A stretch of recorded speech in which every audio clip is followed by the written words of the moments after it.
Hello friends, a very good morning to all of you. Welcome back to online section. I hope आप सभी बहुत अच्छे होंगे और बहुत अच्छे से अपनी प्रिपरेशन भी कर रहे होंगे। सो गाइस, मैं हूं आपके साथ अंजलि बालियान और आप सभी का स्वागत करती हूं आपके अपने मनपसंद यूट्यूब चैनल ऑनलाइन सेक्शन पर। दोस्तों, जैसे कि आपने कहा था कि सामाजिक अध्ययन की और भी क्लास मैम लेकर के आइए, मैराथन क्लास ही तो आपके लिए ऑर्गेनाइज की गई है मैराथन क्लास सामाजिक अध्ययन की। और इसमें दोस्तों हम बहुत ही महत्वपूर्ण अति लघु प्रश्नों को यहाँ पर देखने वाले हैं। ठीक है, चलिए शुरू करते हैं फिर आज की अपनी क्लास को। सभी लोग तैयार हो जाइए। और यहाँ पर आपके सामने पहला क्वेश्चन आ जाता है कि प्रथम ऐतिहासिक सम्राट किसे माना जाता है।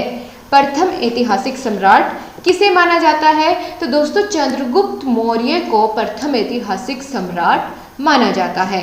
ठीक है, किसे माना जाता है? चंद्रगुप्त मौर्य को।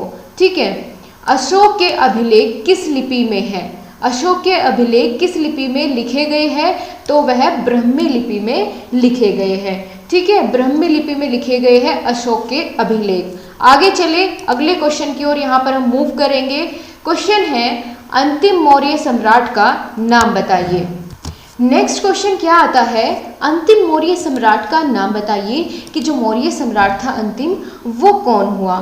ठीक है, वो कौन हुआ अंतिम मौर्य सम्राट? तो बृहद्रथ था। मौर्य काल का जो अंतिम सम्राट हुआ वह कौन था? बृहद्रथ था। ठीक है, इसी तरीके से अगले क्वेश्चन में बहुत ही महत्वपूर्ण यहाँ से आपका अगला क्वेश्चन बनता है कि अशोक का राज्याभिषेक किस वर्ष हुआ था।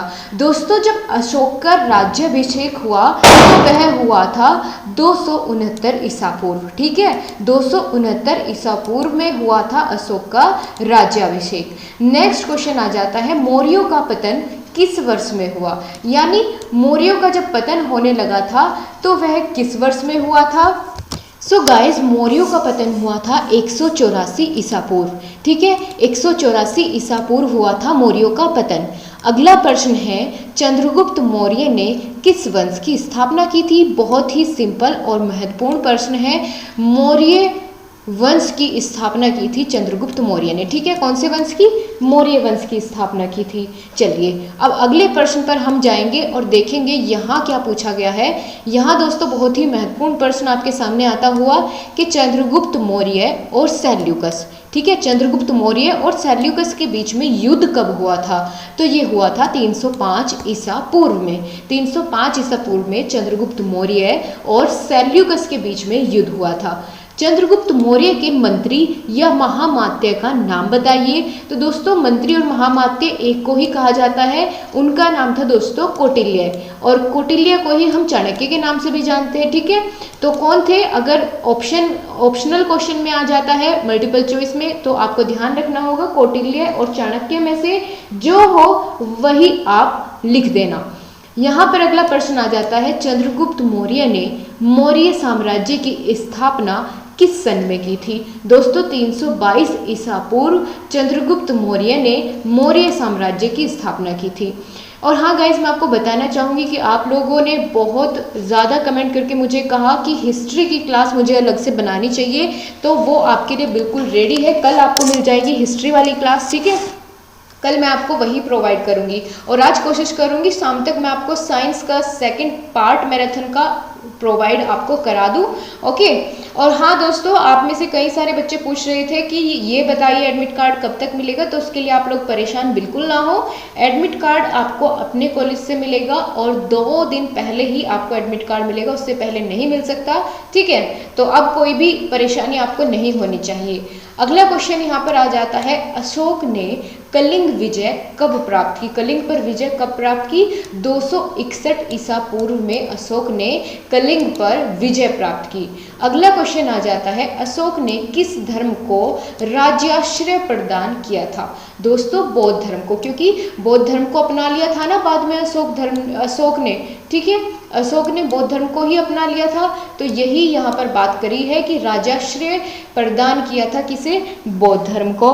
ठीक है, अब यहाँ पर अगला प्रश्न क्या है, गुप्त काल में दो महान सम्राटों के नाम लिखिए। चलिए देखते हैं। गुप्त काल के जो महान सम्राट हुए हैं उनमें सबसे पहले नाम आता है समुद्रगुप्त का, देन चंद्रगुप्त विक्रमादित्य। ये बहुत ही महान सम्राट हुए गुप्त काल के। तो आपको दो नाम यहाँ पर ध्यान रखने हैं, चंद्रगुप्त मौर्य भी रख सकते हैं, और समुद्रगुप्त और चंद्रगुप्त विक्रमादित्य। ठीक है। अगला प्रश्न आता है, गुप्त काल के दो साहित्यकारों के नाम बताइए। यहाँ पर साहित्यकारों के नाम पूछ लिए गए हैं। तो गुप्त काल के कौन कौन से थे? कालिदास और हरिशेन। ठीक है, कालिदास और हरिशेन। अगला प्रश्न आ जाता है, बहुत ही महत्वपूर्ण है, पूछा हुआ प्रश्न है आपके एग्जाम पेपर में। फाहियान कौन था और वह भारत क्यों आया? दोस्तों, फाहियान जो है वो एक चीनी यात्री था, और वो आया इसलिए था क्योंकि वह बौद्ध धर्म के स्थलों का भ्रमण करना चाहता था, वहाँ पर घूमना चाहता था। तो इसीलिए फाहियान भारत में आया था, और यह एक चीनी यात्री था, यानी चीन का यात्री था। अगला प्रश्न है, गुप्त संवत का प्रारंभ किसने किया था और कब किया था? दोस्तों, गुप्त संवत का प्रारंभ जो है चंद्रगुप्त प्रथम ने किया था, और 319 ईस्वी में किया था।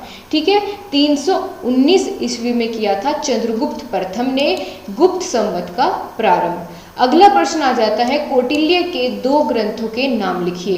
पहला है रघुवंश महाकाव्य और दूसरा है अभिज्ञान शकुंतलम। कालिदास के दो ग्रंथ के नाम आपको बताने हैं। तो कालिदास के द्वारा रचित ग्रंथ के नाम क्या है? एक तो रघुवंश महाकाव्य और अभिज्ञान शकुंतलम। ठीक है, ये दोनों नाम आपको याद रख लेने हैं। देन अगला प्रश्न आ जाता है, बहुत ही महत्वपूर्ण, यहाँ से आपके पेपर में कई बार आ चुका है। हूणों का आक्रमण किस गुप्त सम्राट के समय में हुआ था? यह हुआ था दोस्तों कुमारगुप्त के। ठीक है, हूणों ने किस सम्राट के शासनकाल में आक्रमण किया था? कुमारगुप्त के। अगला प्रश्न है, गुप्तकालीन दो चित्रकला केंद्रों के नाम लिखिए। तो कौन कौन सी चित्रकला के केंद्र है? अजंता एवं एलोरा। ठीक है, कहाँ स्थित है ये गुफाएं अजंता और एलोरा की? सभी लोग कमेंट बॉक्स में बताएंगे, मैंने आपको बताया हुआ है। तो चलिए अगला प्रश्न है, भारत का नेपोलियन किस शासक को कहा जाता था? बहुत ही महत्वपूर्ण प्रश्न है, जितने स्टार लगाए उतना कम है। ठीक है, भारत का नेपोलियन किस शासक को कहा जाता है? तो वह कहा जाता है समुद्रगुप्त को। ठीक है, समुद्रगुप्त को भारत का नेपोलियन कहा जाता है। अगला प्रश्न आता है कि चंद्रगुप्त विक्रमादित्य के नाम से किसे जाना जाता था? चंद्रगुप्त विक्रमादित्य के नाम से तो वह जाना जाता था चंद्रगुप्त द्वितीय को। ठीक है, चंद्रगुप्त द्वितीय को ही चंद्रगुप्त विक्रमादित्य के नाम से जाना जाता था, और यह बहुत ही प्रमुख शासक हुआ है गुप्त काल का चंद्रगुप्त द्वितीय, जिसको कि विक्रमादित्य के नाम से जाना जाने लगा था। अगला प्रश्न है, गुप्त काल में कौन सा चीनी यात्री भारत आया था? तो जैसा अभी हमने थोड़ी देर पहले बात की थी, वही यात्री की हम यहाँ पर बात करेंगे। गुप्त काल में चीनी यात्री जिसका नाम था फाहियान भारत में यात्रा पर आया था। किस लिए आया था ये भी मैंने आपको बता दिया। ठीक है, बौद्ध स्थलों का भ्रमण करने के लिए। अगला प्रश्न है, गुप्त वंशीय शासन की स्थापना कब हुई थी? दोस्तों, गुप्त वंशीय शासन की स्थापना 319 ईस्वी में हुई थी, अभी मैंने आपको ये बताया। और किसने की थी? जल्दी से बताइए। ठीक है, किसने की थी गुप्त वंश की स्थापना? अगला प्रश्न है, अभिज्ञान शकुंतलम के रचयिता कौन थे? तो कालिदास थे। कालिदास ने अभिज्ञान शकुंतलम की रचना की थी। अगला प्रश्न है बहुत ही महत्वपूर्ण, गुप्त साम्राज्य का प्रथम स्वतंत्र शासक कौन था? बहुत ही डिफरेंट और अच्छा क्वेश्चन है। तो गुप्त साम्राज्य का प्रथम स्वतंत्र शासक हुआ चंद्रगुप्त प्रथम। ठीक है, अगला प्रश्न है, हर्ष के पिता का नाम क्या था? तो हर्ष के पिता का नाम था प्रभाकर वर्धन। ठीक है, प्रभाकर वर्धन नाम था हर्ष के पिता का। और राज्यश्री कौन थी? राज्यश्री थी हर्षवर्धन की बहन। ठीक है, हर्षवर्धन के पिता का नाम प्रभाकर वर्धन और बहन का नाम राज्यश्री हर्षवर्धन की बहन थी। ठीक है, अगला क्वेश्चन देखेंगे, हर्ष द्वारा लिखित दो नाटकों के नाम बताइए। तो नाटक लिखे गए हैं इनके द्वारा, बहुत ही महत्वपूर्ण क्वेश्चन हो जाता है अपने आप में। नागानंद और प्रियदर्शिका पूछा जाता है, नागानंद और प्रियदर्शिका। ठीक है, नागानंद और प्रियदर्शिका। अगला प्रश्न है, बाणभट्ट द्वारा लिखित दो ग्रंथों के नाम बताइए। आपके पेपर में बहुत पूछे जाते हैं बाणभट्ट के द्वारा लिखे हुए ग्रंथ, हर्षचरित्र और कादम्बरी। हर्षचरित्र और कादम्बरी बिल्कुल दिमाग में आपको छाप लेना है अपने, क्योंकि बहुत पूछा जाता है। हर्षचरित्र तो सबसे ज़्यादा पूछा जाता है और कादम्बरी भी बाणभट्ट के द्वारा लिखित ये ग्रंथ है। ठीक है, क्वेश्चन नंबर 29 यहाँ पर आपसे पूछा गया है हर्षकालीन 2 शिक्षा केंद्रों के नाम बताइए, यानी हर्षकालीन समय में 2 शिक्षा केंद्रों के नाम बताइए। तो चलिए बताते हैं, नालंदा और तक्षशिला। ठीक है, नालंदा और तक्षशिला आपको बताना है। नालंदा और तक्षशिला में से, इन दोनों में से कौन सा विश्व का प्रथम विश्वविद्यालय था? ठीक है, ये आपको बताना है। प्रश्न है अगला, हर्षकालीन 2 विद्वानों के नाम बताइए। तो बाणभट्ट और मातंग। ठीक है, ये 2 विद्वानों के नाम हैं हर्षकालीन समय के। आगे बात करें, हर्षवर्धन का जन्म कब हुआ था? तो 590 ईस्वी में हर्षवर्धन का जन्म हुआ था। हर्षवर्धन का राज्याभिषेक कब हुआ था? तो 606 ईस्वी में उनका राज्याभिषेक हुआ था। जन्म हुआ था 590 ईस्वी में, और मृत्यु कब हुई? 647 ईस्वी में। ठीक है, 647 ईस्वी में सम्राट हर्षवर्धन की मृत्यु हो गई थी। चीनी यात्री हुएनसांग की अगर बात करें, यहाँ से भी क्वेश्चन बहुत ज़्यादा पूछे जाते हैं कि हुएनसांग भारत कब आया? तो दोस्तों 629 ईस्वी में चीनी यात्री हुएनसांग ने भारत की ओर प्रस्थान किया था, यानी यहाँ की ओर चलना शुरू किया था 629 ईस्वी में। ठीक है, आपसे दोस्तों ये इस तरह के क्वेश्चन बहुत पूछे जाते हैं कि 2 राजपूत राजाओं के नाम बताइए, 2 गुप्त सम्राटों के नाम बताइए। इस तरीके से आपको 2-2 हर एक समय के, हर एक शासक के, हर एक वंश के आपको 2-2 तो नाम याद रखने चाहिए कि कौन कौन से सम्राट इस समय में हुए जो प्रमुख थे। तो राजपूत राजाओं में अगर आपसे पूछा जाए, पृथ्वीराज चौहान और बीसलदेव। ठीक है, पृथ्वीराज चौहान और बीसलदेव। अगला प्रश्न है, जयचंद ने पृथ्वीराज की सहायता क्यों नहीं ली थी? तो दोस्तों जयचंद ने पृथ्वीराज की सहायता इसलिए नहीं ली थी क्योंकि पृथ्वीराज ने जयचंद की पुत्री थी संयोगिता का अपहरण कर लिया था, इसलिए जयचंद ने पृथ्वीराज की सहायता नहीं ली थी युद्ध के समय। यहाँ पर अगला प्रश्न आता है, चाहमान वंश का सबसे प्रतापी राजा कौन था? दोस्तों पृथ्वीराज चौहान था चाहमान या चौहान वंश का सबसे प्रतापी राजा। अगला प्रश्न है, भोज किस वंश का राजा था? उसकी राजधानी का नाम बताइए। तो दोस्तों भोज था परमार वंश का राजा और उसकी राजधानी थी धारानगरी। ठीक है, धारानगरी परमार वंश का राजा था भोज, और राजधानी क्या थी? धारानगरी थी। ठीक है, अगला प्रश्न है, खजुराहो क्यों प्रसिद्ध थे? खजुराहो स्थापत्य कला एवं मूर्ति कला के लिए प्रसिद्ध है। यहाँ भव्य मंदिरों का निर्माण हुआ है, इसीलिए ये स्थान बहुत ही प्रसिद्ध है। अगला प्रश्न है बहुत ही महत्वपूर्ण, आप बिल्कुल ध्यान रखेंगे कि राजतरंगिणी की रचना किसने की थी? तो कल्हण ने। ठीक है, राजतरंगिणी किससे संबंधित है, किसने की थी इसकी रचना? कल्हण ने की थी। खजुराहो मंदिर का निर्माण किस वंश के राजाओं ने करवाया था? पेपर में पूछा जा चुका है। तो दोस्तों चंदेल राजाओं ने करवाया था। ठीक है, चंदेल राजाओं ने खजुराहो मंदिर का निर्माण करवाया था।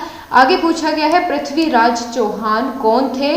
दोस्तों पृथ्वीराज चौहान जो है ये शाकंभरी के चौहान व प्रतापी शासकों में से एक थे, जिनका समय था 1178 से 1992 ईस्वी। ठीक है, 1178 से 1992 ईस्वी तक इनका शासनकाल रहा। अगला प्रश्न आ जाता है, चंद्रबरदाई ने किस ग्रंथ की रचना की थी? तो ये आप लोग सभी जानते होंगे, बहुत ही प्रसिद्ध ये रचना है चंद्रबरदाई।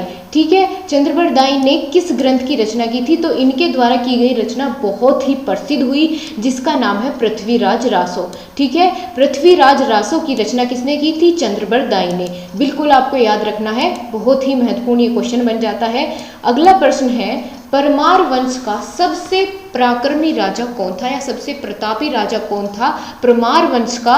तो राजा भोज। ठीक है, जिनके बारे में अभी हमने थोड़ी देर पहले बात की। राजा भोज परमार वंश का सबसे पराक्रमी एवं कीर्तिमान राजा थे। ठीक है, कौन से? राजा भोज। आपको ये नाम याद रखना है। अगला प्रश्न है, सूर्य मंदिर कहाँ स्थित है? तो दोस्तों सूर्य मंदिर उड़ीसा में स्थित है, और उड़ीसा में भी कोणार्क में स्थित है सूर्य मंदिर। ये पुरी से लगभग 30 किलोमीटर की दूरी पर स्थित है, समुद्र तट के किनारे। ठीक है, समुद्र तट पर स्थित है सूर्य मंदिर, जिसको हम स्वर्ण मंदिर के नाम से भी जानते हैं। अगला प्रश्न है कोणार्क के सूर्य मंदिर का निर्माण किसने करवाया था? Very important. तो दोस्तों नरसिंहदेव प्रथम ने, ठीक है, कोणार्क के सूर्य मंदिर का निर्माण करवाया था नरसिंहदेव प्रथम ने। ऑलराइट, नेक्स्ट क्वेश्चन आ जाता है चोल वंश का संस्थापक कौन था? चोल वंश का संस्थापक कौन था? विजाल्य, ठीक है, विजाल्य किसका संस्थापक था? चोल वंश का। अगला प्रश्न है पल्लव वंश के दो शक्तिशाली शासकों के नाम बताइए। तो पहला है राजराज प्रथम और दूसरा है राजेंद्र प्रथम। ये दोनों ही बहुत ही शक्तिशाली शासक हुए पल्लव वंश के, ठीक है। मैंने आपको कहा था कि हर एक वंश के दो दो शासक तो आपको याद रहने ही चाहिए। अब यहाँ पर कंबन कौन थे? कंबन के बारे में अगर पूछा जाए कि ये क्या कौन थे, कवि थे, सम्राट थे या क्या थे, साहित्यकार थे? दोस्तों कंबन एक महान कवि थे, ठीक है। अगला प्रश्न है राष्ट्रकूट वंश के दो शासकों के नाम बताइए। तो पल्लव वंश के दोनों शासक हमने जान लिए, राष्ट्रकूट वंश के भी जानते हैं दो प्रमुख शासक, गोविंद द्वितीय और ध्रुव। गोविंद द्वितीय और ध्रुव ये कौन थे? राष्ट्रकूट वंश के प्रतापी शासक हुए बहुत ही। अगला प्रश्न बहुत ही महत्वपूर्ण आ जाता है एलोरा के कैलाश मंदिर का निर्माण किस वंश के शासकों ने कराया था? तो राष्ट्रकूटों ने, ठीक है, राष्ट्रकूट वंश के शासकों ने करवाया था एलोरा के कैलाश मंदिर का निर्माण। अगला प्रश्न है संगमेश्वर का मंदिर किसने बनवाया था? दोस्तों ये बनवाया था विजयादित्य ने, ठीक है। कौन सा मंदिर? संगमेश्वर का मंदिर। अगला प्रश्न है मामल शैली का विकास किस वंश ने किया था? तो मामल शैली का विकास किया था पल्लव वंश ने, ठीक है, पल्लव वंश ने। और सप्तरथ किस शैली के अंतर्गत बने हैं? ये दोस्तों ये भी वही मामल शैली के अंतर्गत बने हैं, ठीक है। और किसने किया था इसका वंश, इसका आरंभ किसने किया था इस शैली का? तो पल्लव वंश ने, ठीक है। इतनी बात आपको समझ में आई। अब पूछा जाए कि सौर मंदिर किस शैली में निर्मित है? दोस्तों ये राजसिंह शैली में स्थित है। सौर मंदिर का निर्माण कौन सी शैली में हुआ? राजसिंह शैली में। अगला प्रश्न है ऐहोल अभिलेख से किस शासक के बारे में विस्तृत जानकारी मिलती है? एक अभिलेख होता है ऐहोल, इससे किस शासक के बारे में जानकारी मिली? तो इससे दोस्तों पुलकेशन प्रथम जो राजा थे इनके बारे में विस्तृत जानकारी प्राप्त होती है। किससे? पुलकेशन प्रथम के बारे में, ठीक है, ऐहोल अभिलेख से। अगला प्रश्न है मंगलेश किस वंश का शासक था? दोस्तों मंगलेश जो है वो चालुक्य वंश का शासक था। कौन से वंश का? चालुक्य वंश का। अगला प्रश्न है विरूपाक्ष मंदिर का निर्माण किस चालुक्य वंश शासक ने करवाया था? ठीक है, चालुक्य वंश के किस शासक ने विरूपाक्ष मंदिर का निर्माण करवाया था? चलिए बताइए सभी लोग, समझ में आ रहा है ना आप सभी को? तो विरूपाक्ष मंदिर का निर्माण चालुक्य शासक विक्रमादित्य ने करवाया था। किसने? विक्रमादित्य ने करवाया था। अगला प्रश्न क्या है, कांची के कैलाशनाथ मंदिर का निर्माण किस शासक ने करवाया? तो पल्लव शासक नरसिंह वर्मन द्वितीय ने कांची के कैलाशनाथ मंदिर का निर्माण करवाया था। किसने? पल्लव शासक के नरसिंह वर्मन द्वितीय ने। ऑलराइट, अगला प्रश्न है पल्लव शासकों की राजधानी कहाँ पर स्थित है? बहुत बेहतरीन क्वेश्चन है। पल्लव शासकों की राजधानी कहाँ स्थित है? कांची में स्थित थी। ठीक है, उस समय पर कहाँ स्थित थी? कांची में स्थित थी। अगला प्रश्न, राजसिंह शैली को सर्वाधिक सुंदर मंदिर कौन सा है? राजसिंह शैली का अगर पूछा जाए सर्वाधिक सुंदर मंदिर कौन सा है, तो सौर मंदिर है। अब आपसे पूछ लिया जाए सौर मंदिर किस शैली में बनाया गया है, तो आपको पता चल जाएगा राजसिंह शैली में। ठीक है, यहाँ से आपके 2 क्वेश्चन कवर हो जाते हैं, बहुत ही महत्वपूर्ण है। अगला प्रश्न है राजेश्वर मंदिर का निर्माण किस चोल शासक ने करवाया था? दोस्तों अगर राजेश्वर मंदिर की बात आए तो इसका निर्माण करवाया था राजराज प्रथम ने। ठीक है, ये एक चोल शासक है। कौन? राजराज प्रथम, और इसी ने राजेश्वर मंदिर का भी निर्माण करवाया था। देन बहुत ही अच्छा क्वेश्चन यहाँ पर देखने को आपको मिला कि इस्लाम धर्म के संस्थापक कौन थे? इस्लाम धर्म के संस्थापक का नाम दोस्तों था हजरत मोहम्मद साहब। ठीक है, हजरत मोहम्मद साहब जी इस्लाम धर्म के संस्थापक थे। अगला प्रश्न है मोहम्मद साहब को फरिश्ते का संदेश कब मिला? जब उनकी आयु 40 वर्ष की थी तब उन्हें फरिश्ते का संदेश मिला, यानी उनको ज्ञान की प्राप्ति कब हुई? 40 वर्ष की आयु में हुई। सीधे सीधे बात यहाँ पर ये पूछी गई है, बस थोड़ा सा क्वेश्चन में डिफरेंस क्रिएट कर दिया गया है ताकि कन्फ्यूजन हो जाए। अब यहाँ पर अगला प्रश्न आ जाता है इस्लाम धर्म से संबंधित है कि भारत में इस्लाम धर्म कैसे आया? तो दोस्तों भारत में इस्लाम धर्म फैलने के कुछ साधन थे, वो हम जानेंगे कि कैसे कैसे इस्लाम धर्म का प्रचार प्रसार भारत में हुआ। तो अरब व्यापारियों के द्वारा, ठीक है, अरब व्यापारी यहाँ पर आए और उन्होंने यहाँ पर इस्लाम धर्म का प्रचार प्रसार किया। दूसरा मोहम्मद बिन कासिम के द्वारा, ठीक है, और तीसरा ईरानी शरणार्थियों के द्वारा भी यहाँ पर इस्लाम धर्म का जो है इस्लाम धर्म की स्थापना हुई, इन सभी के कारणों की वजह से। और चौथा था तुर्कियों के द्वारा, ठीक है। तो ये सभी कारण थे इस्लाम धर्म के फैलने के भारत में। अगला प्रश्न आ जाता है 1190 से 1500 ईस्वी के मध्य कौन कौन से संत हुए। दोस्तों इस समय के बीच में बहुत ही महान संत जन्मे, जिनका नाम कुछ इस प्रकार है। अवधी के कबीर, ठीक है, अवधी में लिखते थे अपनी सभी कृतियाँ, इनकी कौन सी भाषा में है, अवधी में। नानक जी और तुकाराम, रामानंद जैसे महान संत हुए 1190 ईस्वी से 1500 ईस्वी के मध्य। अब अगला प्रश्न जो है ये बहुत ही महत्वपूर्ण हो जाता है अपने आप में, क्योंकि ये पूछा गया प्रश्न है आपके एग्जाम पेपर में। भारत में तुर्कों का आक्रमण कब हुआ।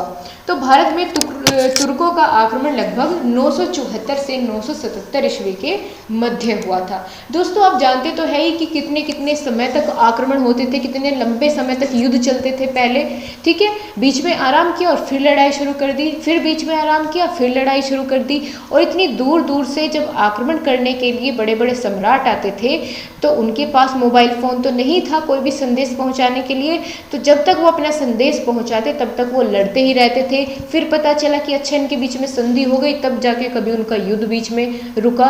तो इस तरीके से पहले होता था, इसीलिए बहुत 5-5, 6-6, 7-7 सालों तक युद्ध चलते रहे। यहाँ पर प्रश्न आता है बहुत अच्छा, महमूद गजनवी ने भारत पर कितनी बार आक्रमण किया।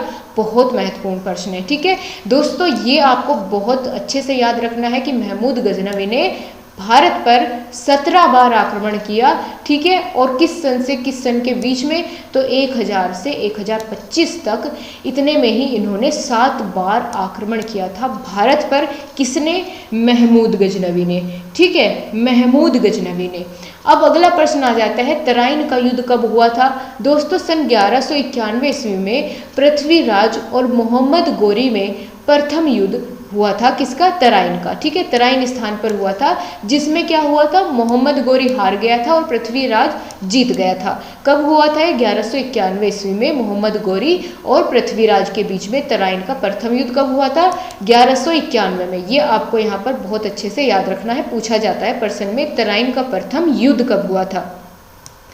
अगला प्रश्न है दिल्ली सल्तनत के किन्हीं 2 राजवंशों के नाम लिखिए। दोस्तों दिल्ली सल्तनत के गुलाम वंश और तुगलक वंश नाम याद रख सकते हैं, या फिर कोई भी आप वंश का नाम याद रख सकते हैं। जो आपको यहाँ पर बताना था, आपको किसी भी 2 वंश के नाम यहाँ पर बताने थे, ठीक है। आप इसमें किसी भी वंश का नाम बता सकते थे जो कि दिल्ली सल्तनत के थे। यहाँ पर अगला प्रश्न आता है कुतुब मीनार का निर्माण किसने प्रारंभ करवाया था। तो बहुत महत्वपूर्ण है, यहाँ आपको ध्यान देना है, पूछा है प्रारंभ किसने करवाया था, पूर्ण नहीं पूछा गया है, तो प्रारंभ की बात की गई है। तो कुतुबुद्दीन ऐबक ने प्रारंभ किया था, प्रारंभ करवाया था कुतुब मीनार का निर्माण। अगला प्रश्न है रजिया बेगम कौन थी। दोस्तों रजिया बेगम इल्तुतमिश की पुत्री का नाम था, तथा यह गुलाम वंश की प्रसिद्ध सुल्तान हुई थी, महिला सुल्तान, पहली महिला सुल्तान भी थी ये दिल्ली सल्तनत की, और इल्तुतमिश की पुत्री थी जिसका नाम था रजिया बेगम, ठीक है। अगला प्रश्न है भारत में लोधी वंश का संस्थापक कौन था। दोस्तों भारत में लोधी वंश की स्थापना किसने की थी? बहलोल लोधी ने, ठीक है, ये बहुत अच्छे से आपको समझना है। भारत में लोधी वंश की स्थापना की थी बहलोल लोधी ने। अगला प्रश्न आ जाता है अलाउद्दीन किस व्यवस्था के लिए इतिहास में प्रसिद्ध है, ठीक है। अलाउद्दीन किस व्यवस्था के लिए इतिहास में प्रसिद्ध है? तो वो है बाजार व्यवस्था, ठीक है, बाजार व्यवस्था के लिए प्रसिद्ध हुए। अगला प्रश्न है इब्राहिम लोदी को पराजय क्यों ही। इसका एक कारण आपको बताना है। दोस्तों इब्राहिम लोदी विलासी शासक थे, इस वजह से इनको हार का सामना करना पड़ा, इनकी पराजय हुई। अगला प्रश्न है सल्तनत काल के 2 करों के नाम बताइए कि कौन कौन से कर चलते थे सल्तनत काल में। देन उनका नाम है जजिया कर और जकात, ठीक है, ये दोनों कर के नाम हैं जो सल्तनत काल में चलते थे। अगला प्रश्न यहाँ पर है दोस्तों, भारत में गुलाम वंश की स्थापना कब हुई थी? बहुत इंपॉर्टेंट क्वेश्चन है। भारत में गुलाम वंश की स्थापना कब हुई थी? तो दोस्तों 1206 ईस्वी में हुई थी भारत में गुलाम वंश की स्थापना। ओके, अगला प्रश्न आ जाता है, भारत में तुर्की राज्य का संस्थापक कौन था? ठीक है, तुर्की राज्य का संस्थापक भारत में कौन हुआ? तो वह था कुतुबुद्दीन ऐबक। ठीक है दोस्तों, कुतुबुद्दीन ऐबक। अगला प्रश्न है, दिल्ली सल्तनत का सुल्ताना रजिया का शासनकाल क्या था? ठीक है, जो रजिया सुल्तान हुई उसका शासनकाल कब से कब तक रहा? वह रहा 1236 ईस्वी से 1240 ईस्वी तक का शासनकाल रहा रजिया सुल्तान का दिल्ली सल्तनत में। ठीक है, अगला प्रश्न आ जाता है बहुत ही महत्वपूर्ण यहाँ पर, भारत में खिलजी वंश का संस्थापक कौन था? दोस्तों यहाँ पर खिलजी वंश का संस्थापक था जलालुद्दीन खिलजी। ओके, तो दोस्तों जलालुद्दीन खिलजी हुआ खिलजी वंश का संस्थापक। ठीक है, खिलजी वंश का संस्थापक जहां आपसे पूछा जाए तो जलालुद्दीन खिलजी आपको आंसर करना है। नेक्स्ट क्वेश्चन आ जाता है क्वेश्चन नंबर 81। क्वेश्चन क्या है, अलाउद्दीन खिलजी कब दिल्ली सल्तनत के राज सिंहासन पर आसीन हुआ यानी बैठा? तो अलाउद्दीन खिलजी बैठा था 1296 ईस्वी में दिल्ली सल्तनत के राज सिंहासन पर। ठीक है दोस्तों, अगला प्रश्न आ जाता है, यहाँ पर हम बात करेंगे भारत में तुगलक वंश का संस्थापक कौन था? बहुत महत्वपूर्ण क्वेश्चन है दोस्तों। तुगलक वंश की स्थापना किसने की थी? कौन था इसका संस्थापक? गयासुद्दीन तुगलक था। कौन था? गयासुद्दीन तुगलक। ठीक है, गयासुद्दीन तुगलक था। अगला प्रश्न है, दिल्ली के सुल्तान किन नियमों के अनुसार शासन करते थे?